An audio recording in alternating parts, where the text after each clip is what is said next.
गुरुदेव ने जीवन में अध्यात्म रूपी बहुत से सिद्धांत हम सबके सामने रखे। जैसे बोया काटा का सिद्धांत है, कर्मफल का सिद्धांत है। इसमें कृपया आप इस बात पर प्रकाश डालें कि किस प्रकार से कर्मफल के सिद्धांत को गुरुदेव ने हम सबको समझाया। अगर कोई कहानी से आप हमारा मार्गदर्शन कर सकें तो शायद ये ज़्यादा ही प्रेरणाप्रद हो पाएगा। भैया मैं आपको एक कहानी बताता हूँ, उस गुरुदेव ने लिखा है। एक राजा था, उसके बहुत दिन बाद उसको एक पुत्र रत्न की प्राप्ति हुई और पुत्र पैदा हुआ तो उसकी खुशी में उसने एक मंदिर बनवाया। उस मंदिर में जांच परख कर सोच समझकर एक ब्राह्मण पुजारी उसने रखा। लड़का 20 साल का हो गया तो लड़के की शादी बगल के राज की राजकुमारी से उसने कर दी। राजा ने, राजकुमारी पहले दिन आई राजा के बहू के रूप में। उसने राज्य का थोड़ा भ्रमण किया। भ्रमण करके रात 12 से 1 के बीच में राजकुमार के कमरे में आती है। देखती है कि राजकुमार सोए हुए हैं। उनके सिरहने एक तलवार लटकी हुई है, हीरे जवाहरात से जड़ी। वो सोचती जरा इसको देखते हैं। जैसे तलवार निकालती है, तलवार उसके हाथ से छटक जाती है और राजकुमार के गले पे गिरती है और राजकुमार का थोड़ी ही देर में राम राम सत्य हो जाता है। बहुत परेशान हो जाती है कि आज मैं पहला ही दिन मेरे ही हाथों मेरे पतिदेव का कत्ल हो गया। सोच रही हम करें क्या, मैं तो कलंकित हो ही गई, मेरा मतलब नैहर भी कलंकित हो गया। इसी सोच विचार में पड़ी है कि 3 बजते हैं और मंदिर का पुजारी आ जाता है। जैसे पुजारी आता है उसने रोना चिल्लाना शुरू किया। सब ढेर सारे लोग आ गए, राजा साहब आ गए। एक हुआ किसने मारा, एक हुआ जिसने भी मारा। वो मंदिर में गया। मंदिर में पुजारी के लोग उल्टा सीधा कहने लगे। राजा साहब ने कहा इसको गिरफ्तार कीजिए, जेल में डालिए। सुबह दरबार में उसको पेश किया गया। उसने बहुत गिड़गिड़ाया, बहुत बताया कि मैंने नहीं मारा है। तो राजा साहब ने कहा देखो भाई, मैं पिछले 20 साल से तुमको देख रहा हूं, तुम एक अच्छे व्यक्ति हो, कोई गलती नहीं किए हो, लेकिन सब कह रहे थे हमें मानना पड़ रहा है। तो मैं मृत्युदंड नहीं दूंगा, तुम्हारे दोनों हाथ ले लूंगा। और दोनों हाथ उसके तुरंत कलम कर दिए गए। पंडित जी ने कहा ये राजा अधर्मी है, इसके राज्य में मैं नहीं रहूंगा, और छोड़ के चले गए। और इस चीज की खोज में लग गए कि ये मुझे दंड मिला क्यों। घूमते घूमते घूमते बनारस आए। बनारस में दशाश्वमेध घाट के पास एक ज्योतिषी रहते थे, उनके घर आए, जो भूत और भविष्य दोनों जानते थे। तो पता चला अभी वो है नहीं, उनकी पत्नी थी। पत्नी ने कहा 5 मिनट रुकिए, वो आ रहे होंगे। बैठे। जैसे 5 मिनट बाद आए, ज्योतिषी जी की पत्नी ने ज्योतिषी जी को गाली देते हुए बुलाया, गांव की उल्टी सीधी गाली। पंडित जी परेशान हो गए, कैसी पत्नी है, मेरे ही सामने अपने पति को गाली दे रही है। ज्योतिषी जी शांत चित्त होकर कमरे में बैठ गए। इनको बुलाए, कहे जो गाली दे रही उनका कोई दोष नहीं, दोष मेरा है। कहन कैसे? कहन मैं ज्योतिषी हूँ, पिछला जन्म भी जानता हूँ। पिछले जन्म में ये गाय थी, इनके पीठ पर एक फोड़ा हुआ था, मैं कौवा था, इनके फोड़े को नोच नोच खाता था। इनको बहुत मैंने दुख दिया है। एक दिन ये गंगा जी के किनारे एक छोटे से जंगल में छुप गई। वहां भी मैंने इनको ढूंढ लिया, खूब नोच नोच के इनके फोड़े को खाया। तभी बेचारी एक दिन मैं नोच रहा था तो गंगा में की तरफ भागी और मेरी चोंच इनकी हड्डी में फंस गई। परिणाम ये हुआ मैं भी मरा, ये भी मरी।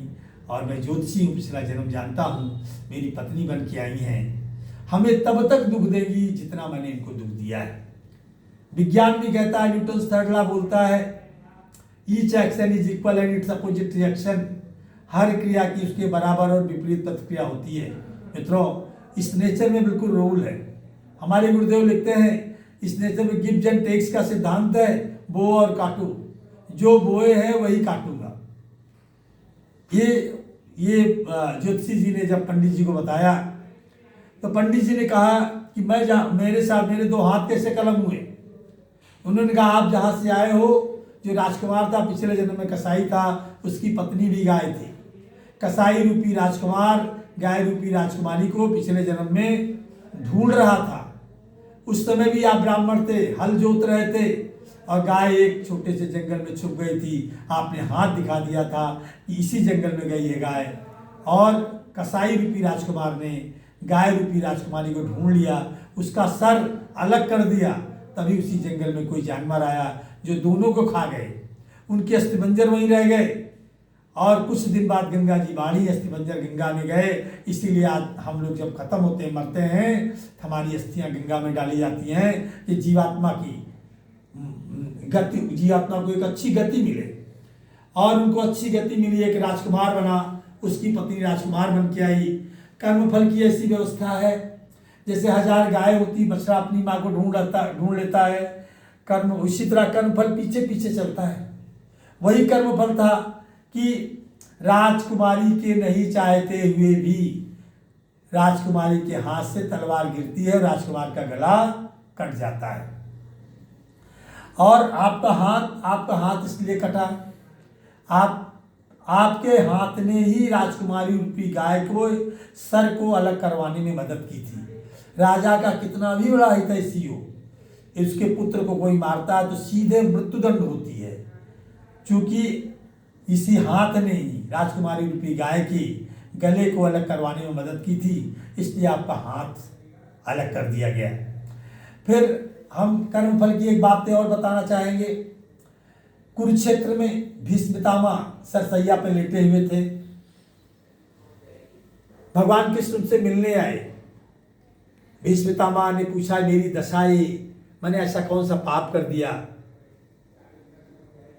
भगवान कृष्ण ने उनके पिछले कई जन्मों को देखा, 89वें जन्म को देखा। उन्होंने बताया पिछले 89वें जन्म तक आप जो है हर जन्म में राजकुमार थे। पिछले 89वें जन्म में आप राजकुमार थे, आखेट खेलने जा रहे थे, रास्ते में एक सर्प आ रहा था, आप रथ रोक करके अपनी चाप से सर्प को उठा के फेंक दिए। सर्प एक बैर के कांटों में फंस के तड़प के मरा। अभी तक किसी जन्म में आपको इस कर्म के फल को नहीं भुगतना पड़ा। इसके पीछे कारण ये था कि आपका पुण्य बहुत उच्च था। इस जन्म में इसलिए भुगतना पड़ रहा है कि द्रौपदी का चीरहरण हो रहा था और उस समय आप भी बैठे थे, मूड़ी नीचे करके बैठे थे। इतना बड़ा अनर्थ हुआ और अपनी आंखों के सामने आप देखते रह गए। आप थोड़ा भी उसका विरोध नहीं किए। परिणाम क्या हुआ? आपका पूरा पुण्य खत्म हो गया। आज समाज में जितनी अनधिकृत गतिविधियां चलती हैं, होती हैं, ढेर सारे लोग सक्षम गैर सक्षम देखते हैं और उसका विरोध नहीं करते। ऐसे लोग पाप के भागीदार होते हैं और दुख को प्राप्त करते हैं। तो हम आपको ये बताना चाहते हैं कि उसमें भगवान कृष्ण ने बताया कि आपका पूरा पुण्य खत्म हो गया। और कर्म फल की व्यवस्था क्या है? जैसे 1000 गाय होती, बछड़ा अपनी माँ को ढूंढ लेता है, वही कर्म फल पीछे पीछे चला। आज पिछले 89वें जन्म की कर्म के फल को आप भुगत रहे हैं। तो हम लोग को इससे सीख लेनी चाहिए। समाज में कुछ गड़बड़ हो रहा है, उसका विरोध करें। हम लोग को इससे सीख लेनी चाहिए। अपने घर परिवार समाज के लिए हमेशा अच्छा बोलने की बात सोचें। दूसरों की कमियों को देखना बंद कर दें। दूसरा बुरा करता है, बुरा करने दीजिए, उसकी आदत है, उसका स्वभाव है, उसका व्यक्तित्व है। लेकिन हमें हमेशा एक श्रेष्ठ व्यक्तित्व, श्रेष्ठ स्वभाव, श्रेष्ठ विचार, श्रेष्ठ आचरण को धारण करते हुए श्रेष्ठता को बोने का कार्य हमेशा करते रहना चाहिए। और यदि हम ऐसा करेंगे, निश्चित रूप से मित्रों, हम आप सब लोग सुखी रहेंगे। आज आप देख लीजिए आपके समाज में कितनी गड़बड़ी होती है। कितने ढेर सारे सक्षम लोग हैं, देख लेते हैं, देख के चले जाते हैं, कोई मतलब नहीं होता। आदमी संवेदनाहीन हो गया है। आप देख लीजिए, मतलब आदमी को दूसरे के दुख सुख से कोई मतलब ही नहीं है। उसी का परिणाम है कि आज समाज में ढेर सारी गड़बड़ गतिविधियां चल रही हैं। और उसी के सुधार के लिए हमारे गायत्री परिवार के संस्थापक पंडित श्याम शर्माचार्य ने विचार क्रांति अभियान चलाया है। उनका बेटा मेरे विचारों को घर घर फैला दो, और वही हम लोग काम कर रहे हैं। इन्हीं शब्दों के साथ अपनी वाणी को विराम देते हैं। ओम शांति।